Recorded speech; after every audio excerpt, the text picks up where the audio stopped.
So cracking WPA or WPA2 encrypted networks, it's not simple, especially that all the packets that are sent into the air are not useful for us as they do not contain any information that can help us determine the WPA key.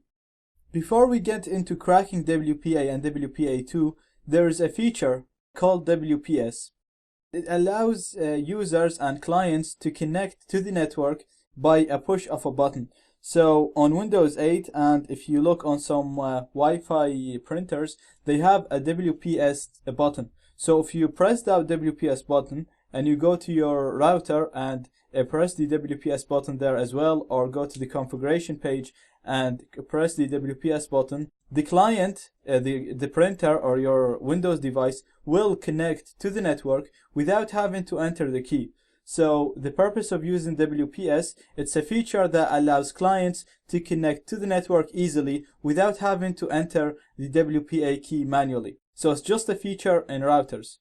This feature works and authenticates the client based using an 8-digit long PIN. So it doesn't use the actual WPA key, it uses an 8-digit PIN. This is only digits and it's only 8 bits long, so there isn't too many possibilities for this, and if we use a brute force attack, we are guaranteed to guess this pin.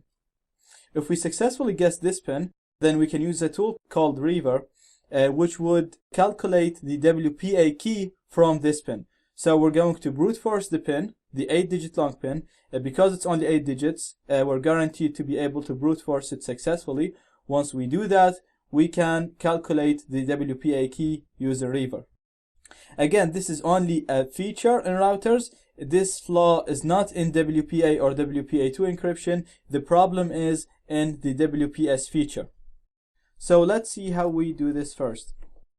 To look for access points that have WPS enabled, we're going to use a tool called wash. So I'm just going to put wash I10. So we have our test AP shown up here. That's the AP that we're going to use to crack. So this is actually running on WPA now. It's not using WIP as we saw in the previous videos. I can confirm that for you here. I'm just going to use arrow dump. This step is not important. I'm just going to use it to show you that test AP is actually using WPA encryption. It's not WEP. So as you can see here, test is using WPA encryption. Let's just go back. So these are the access points that have WPS enabled, that have the WPS feature enabled. We can see the channel, the RSSI, which is the distance between us and the access point, the WPS version, and this WPS locked. Now, some routers, when you try to brute force the WPS pin, they lock after a few failed attempts. So if you try, for example, 4 wrong pins, they're gonna lock and not accept any pins for a certain amount of time. So if the WPS locked says yes here, then you can't actually use this attack now. So you need to wait for a little bit and come back to this access point. So we're gonna launch Reaver now. Reaver is going to brute force the WPS pin, and once it's able to find the WPS pin, it's going to work out the WPA key. Reaver supports pause and resume. So if you for example brute force 30% of the possibilities and cancel the attack, if you come back, you're gonna start again from 30,000. You're not gonna start from 0. So let's launch Reaver. We're gonna put B to choose the BSS ID or the MAC address of the target access point, and then C to choose the channel, which is 11, and then I and choose the Wi-Fi card with monitor mode, and that's 10. So very simple. Reaver, access point, BSS ID, channel, and then the Wi-Fi card with monitor mode. Gonna hit enter, and now Reaver associated with the target access point. It tried to determine the WPS pin. Now I have an easy pin, which is 1234567 and from that it was able to calculate my WPA key. So that's the WPA key, UAURWSXR, and that's just the name of the access point. So I can just come now and connect to my network. And if I put the key that we just found,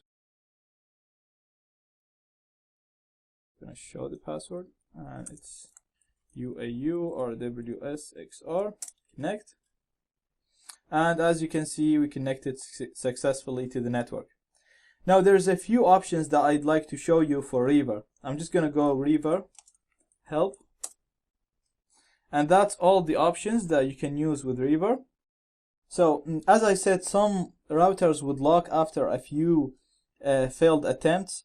Therefore, you can use some of these advanced options to get Reaver to work against these access points. For example, you can use the delay option and specify the amount of time in seconds that Reaver should wait between each brute force attempt or each pin attempt. You can also use the lock delay to tell Reaver to wait, for example, 60 seconds after if the access points gets locked, then wait for 60 seconds and then continue your brute force attempt. You can use the fail wait as well to set the time that Reaver should wait after 10 failed attempts.